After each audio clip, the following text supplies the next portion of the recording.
এটা, হ্যাঁ। কি করছে বলো তো? আরে পিছন ভিজে যাচ্ছে যে। এখানে একটা, এই যে কি সুন্দর উঠে যাচ্ছে, ওই যে একটা উঠে গেছে, ওই যে মোরামের উপরে। বাবু এখানে আয়, এখানে একটা। এ বাবু এখানে দেখ, এই যে ওই যে মোরামের উপরে।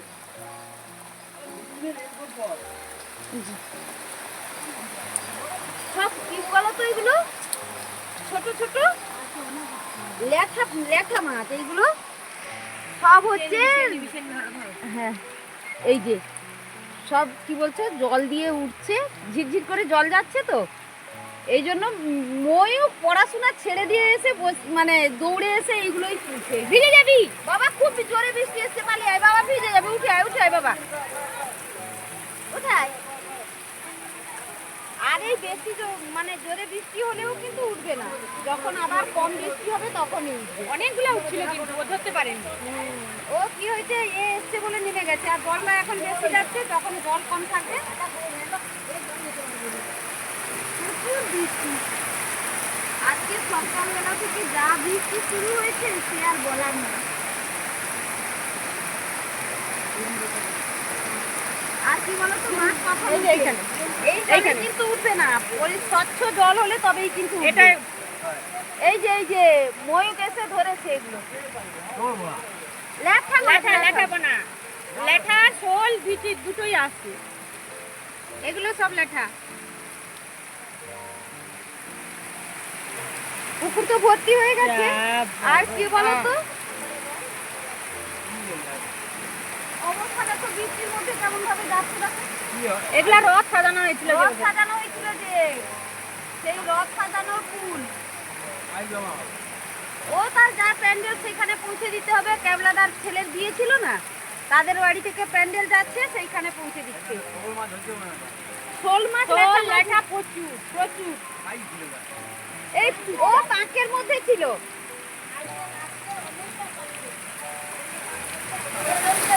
দেখো মাছের নেশায় কি করেছে, রেনকোট পরে চলে এসেছে পড়াশোনা ছেড়ে দিয়ে। এই বেশি জলে কোনোদিনই উঠবে না, আর পরিষ্কার জল না হলে, স্বচ্ছ জল না হলে মাছ উঠে না। উঠবে কই মাছ, ল্যাঠা মাছ, শোল মাছ সবই উঠবে, কিন্তু এই জলে উঠবে না, বৃষ্টি কমলে উঠবে। তুমি গিয়ে পড়তে বসো, যখন বৃষ্টি কমবে তখন আসবে। যাও, রেনকোট খুলে গিয়ে পড়তে বসো। বেশি জল যাচ্ছে না এখন।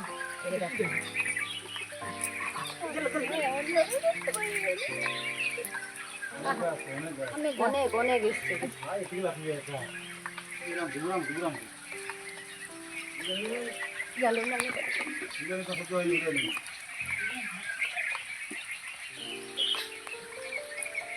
ওই তো ছাত্রী নিয়ে চলে যায়। কি বলো তো, এখন জল হচ্ছে না, মানে উপর দিকে উঠবে মাছ। কোথায় গো? গড়ে পালিয়ে গেছে। বেশি মানে জলের স্রোতটা বেশি আছে না, হ্যাঁ, এই জন্য বোঝা যাচ্ছে নি সেরকম। করতে হবে, জল উঠিয়ে নিতে হবে মোরামে, দিলে ধরা যায়। চারাপোনা প্রচুর দিয়েছিল না, এই জন্য এই জন্যই এই যে ল্যাঠা মাছ আর শোল মাছ লাগা উঠিতে লাগা, সেই তো মুল্লা মাছ রইল না। গত বছর প্রচুর মাছ ধরে না, এই পুকুরটা মুল্লা মাছ ছিল প্রচুর। তারা এখানে বাবু অনেকগুলো নিচে থাকো না।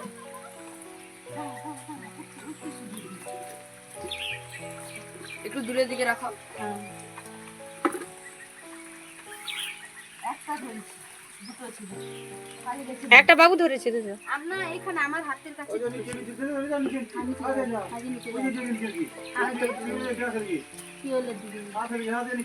জলের স্রোত বেশি আছে, ধরা যায় না।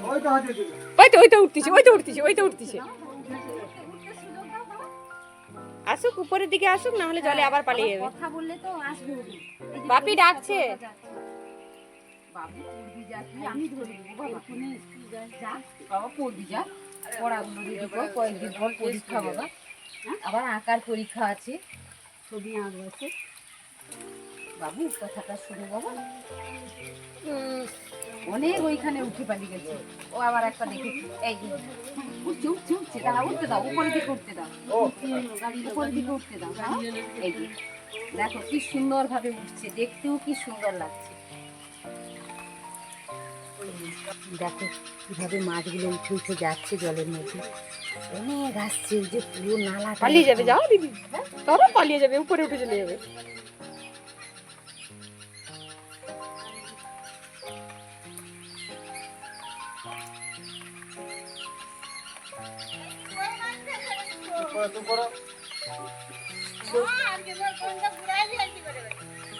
ওই মাছ নয়, লেখা মাছ। প্রচুর পুরো নালাটা আছে। ছাড়িয়ে জাল নিয়ে আসবো নাকি?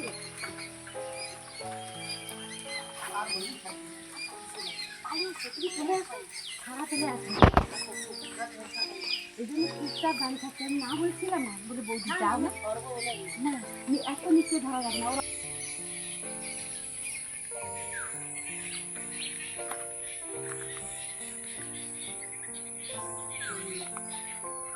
দিদি ভাই চলে আসো, অনেক মাছ উঠে গেছে।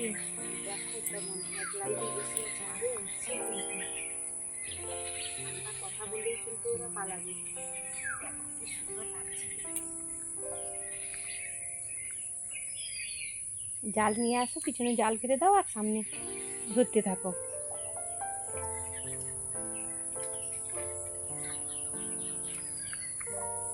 দিদি চলে আসো, ধরো, তুমি ধরো, একজন জাল পাবে।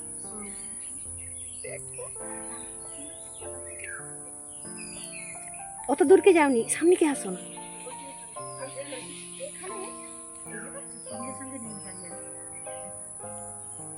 পালিয়ে যাচ্ছে, সব পালিয়ে যাচ্ছে।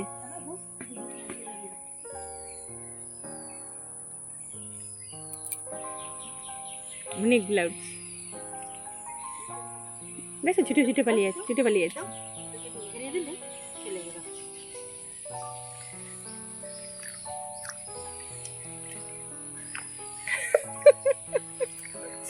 সে উপরে উঠে পালিয়ে যাচ্ছে।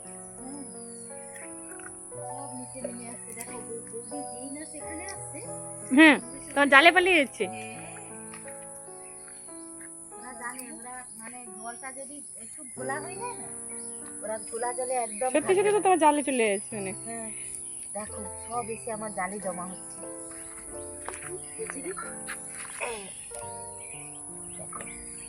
এখানে এসে সব বসে আছে।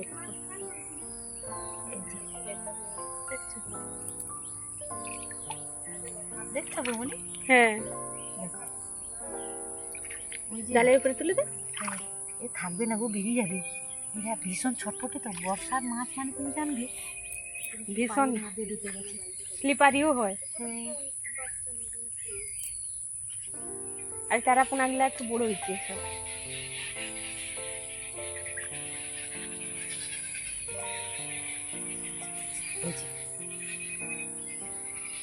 অনেকগুলো জালে আসছে, নাল ধরতে পারতেন না অতগুলো। অনেকগুলা বুঝছি।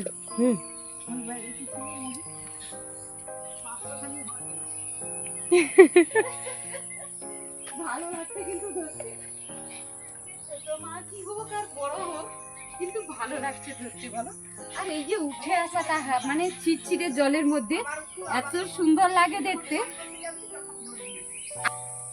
এখন কিন্তু বসে গেছি কাঁঠাল ভাঙতে। তো কাঁঠাল ভাঙার আগে কি করব, হাতে একটু তেল দিয়ে দেবো, তাহলে কি হয় আর আঠাটা হাতে লাগবে না। তবে পাকা কাঁঠালের এত বেশি আঠা হয় না, তবুও একটু মেখে নিলে ভালো, হাতে লাগবে না। আর এত কাঁঠাল হয়েছে, আনার কেউ লোক নেই, গাছ থেকে পেকে ছিঁড়ে পড়ে গেছে। এজন্য অন্য কেউ কুড়িয়ে দিয়ে গেছে আমার বাড়িতে, একসঙ্গে 4-5টা। কতগুলো কাঁঠাল খাবো বলো।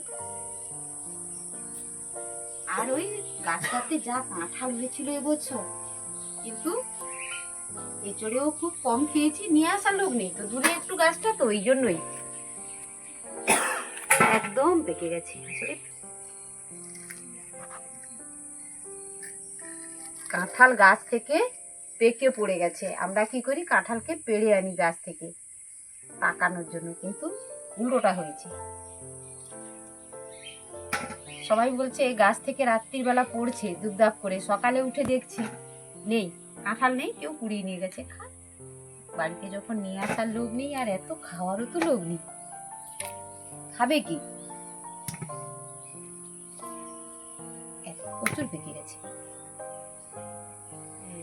মাসিমা হাত দিয়ে একটু বীজগুলো বের করে দিন, দিয়ে আমরা খেতে বসবো। টেস্ট আলাদা বলো, একদম গাছে পাকা কাঁঠাল তো।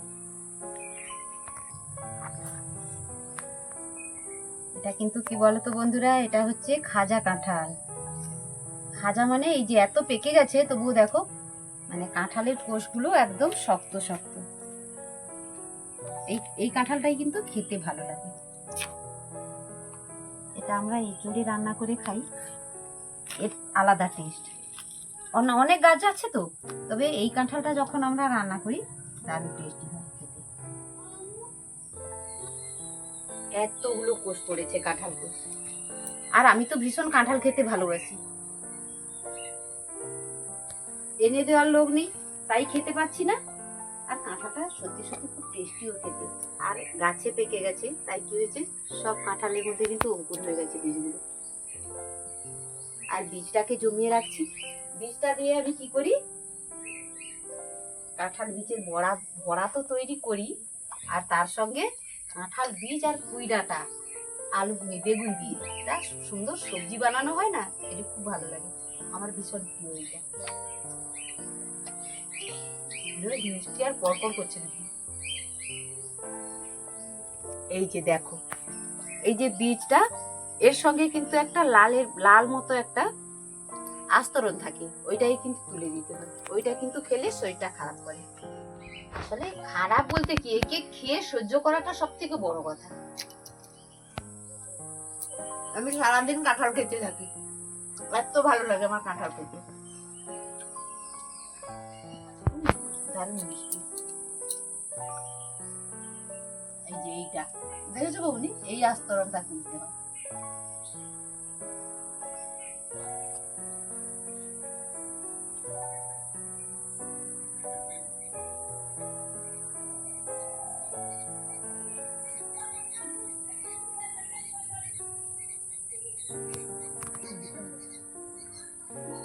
দেখো বন্ধুরা কি হয়েছে, প্রথমে সব চারা পোনাগুলোকে তুলেছে, এবারে চলেছে পেছনে মা বাবা সবাই চলেছে শাড়ি দিয়ে। এই যে ঝিরঝিরে জল যাচ্ছে, বৃষ্টি তো বন্ধ হয়ে গেছে, পরিষ্কার জলে মাছ উঠে পড়েছিলাম, যে দেখো কি সুন্দর উঠে একদম চুপচাপ বসে আছে, চলেছে একদম। একেই বলে উজানি উঠা মাছি চলছে। আমি ধরবো, কিন্তু আমার খুব ভালো লাগছে, এখান থেকে কোথাও কিন্তু মাছগুলো যাবে না, এমন জায়গাতে উঠে এসছে, এখান থেকে যাওয়ার আর উপায় নেই। এই জন্য দাঁড়িয়ে দাঁড়িয়ে দেখছি ওরা কেমন করে জলের মধ্যে যায়।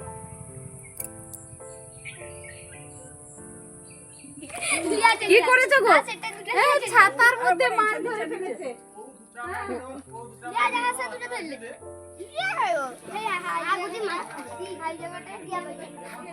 ধরতে পারবো পারবো পারবো।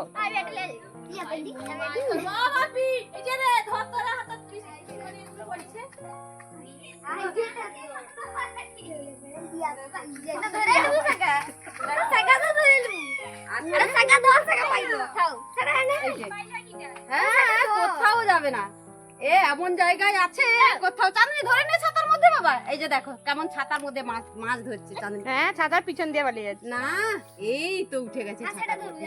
সেটা কেউ ধরে নিয়ে আসো, যাও দেখি ছাতার মধ্যে কেমন মাছ ধরতে পারে চাঁদনি। এই তিনটেই তুলে নিয়েছে ছাতার মধ্যে, দাও জালের মধ্যে দিয়ে দাও।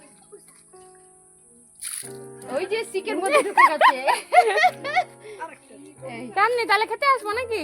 মাছের টক হবে, লেবু টক বানাবো। কিন্তু এই যে কতগুলো ল্যাঠা মাছের চারা মাছ ধরেছি, এই যে একসঙ্গে বাবা মা সব উঠে গেছে একদম উপরে। এই গতকালকেও কিন্তু এতগুলোই আমি ধরেছি, ধরে কি করেছি আমাদের পুকুরের মধ্যে সব ছেড়ে দিয়ে আসছি, এগুলো তো খাওয়া যাবে না, তাই এগুলো সব ছেড়ে দিয়ে এসেছি। এইখানেই ধরেছি গো। হ্যাঁ, এই যে জলটা যাচ্ছে এই জলটার মধ্যে ছিল। ওই পুকুর থেকে উঠেছে। এই যে। চলে যাই পুকুরে ছেড়ে দিয়ে আসি। বড়গুলো কিন্তু ছাড়বো না, বড়গুলো কিন্তু রেখে দেবো। সবাই কি করে এই ল্যাঠা মাছের টক খেতে খুব ভালোবাসি, লেবু দিয়ে টক বানিয়ে দেবো আর এগুলো পুকুরে ছেড়ে দিয়ে আসবো।